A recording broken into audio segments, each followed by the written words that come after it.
ગુજરાત સરકાર દ્વારા દરેક ઉંમરના લોકો માટે શારીરિક રીતે સ્વસ્થ થવા માટેની એક જાગૃતતા કેળવાય, પ્લસ જે લોકો સ્પોર્ટ્સની અંદર કંઈક અચીવમેન્ટ અથવા તો કંઈક પ્રાપ્ત કરવા માંગે છે એમને યોગ્ય પ્લેટફોર્મ પૂરું પડે એટલા માટે આ ખેલ મહાકુંભનું આયોજન થતું હોય છે. હવે આજે એને રિલેટેડ એક નાનકડી ક્વિઝ કોમ્પિટિશન આપણે ઓર્ગેનાઇઝ કરશું. Audience, are you excited? રમતવીર ધ્યાનચંદ એમની શ્રેષ્ઠતા કઈ રમતમાં હતી? Hockey.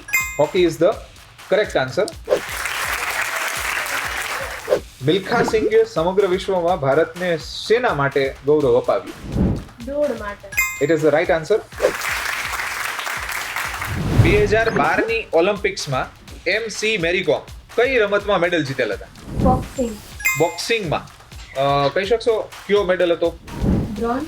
Bronze is the right answer. બોક્સિંગમાં બ્રોન્ઝ. Very good.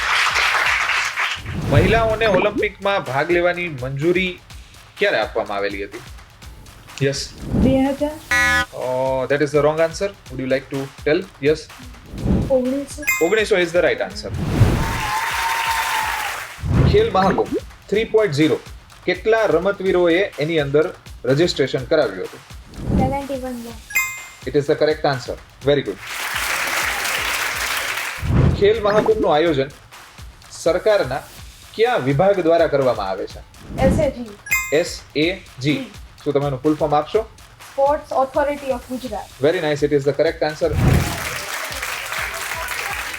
દિવ્યાંગ ખેલાડી માટે સ્પેશિયલ ખેલ મહાકુંભનું આયોજન હોય છે? હા, હોય છે. કરેક્ટ. PV સિંધુએ બેડમિન્ટનમાં કયો મેડલ જીત્યો છે? 2021 માં Oh, બ્રોન્ઝ અને 2019 માં silver. it is not the correct answer. Yes. 2016 માં સિલ્વર અને 2021 માં bronze. It is the correct answer. ઓલિમ્પિકની રમતો કેટલા વર્ષો પછી યોજાય છે? After every 4 years. Very nice. It is the correct answer. Khel Mahakumbh 2.0 માં કેટલા લોકોએ રજીસ્ટ્રેશન કરાવ્યું છે? 66 lakh. 66 lakh is the right answer.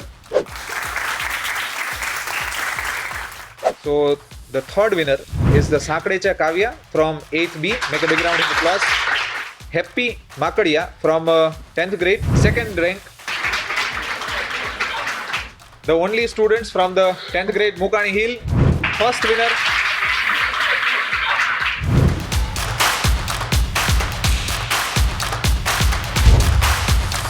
આજે અમારી સ્કૂલમાં ખેલ મહાકુંભ અંતર્ગત એક આયોજન હતું. તેમાં અમને ખેલ મહાકુંભના રજિસ્ટર વિશે, તેના ગેમ્સ વિશે, ઘણી બધી ગેમ્સ વિશે અમને જાણવા મળ્યું. ખૂબ જ આનંદ મળ્યો. આપણા ગુજરાતમાં ખેલ મહાકુંભના અંતર્ગત ઘણી બધા ખેલાડીઓ ગુજરાતમાંથી મળ્યા છે. તો આવો આપણા ગુજરાતને અને આપણા દેશ ભારતને આગળ વધારીએ.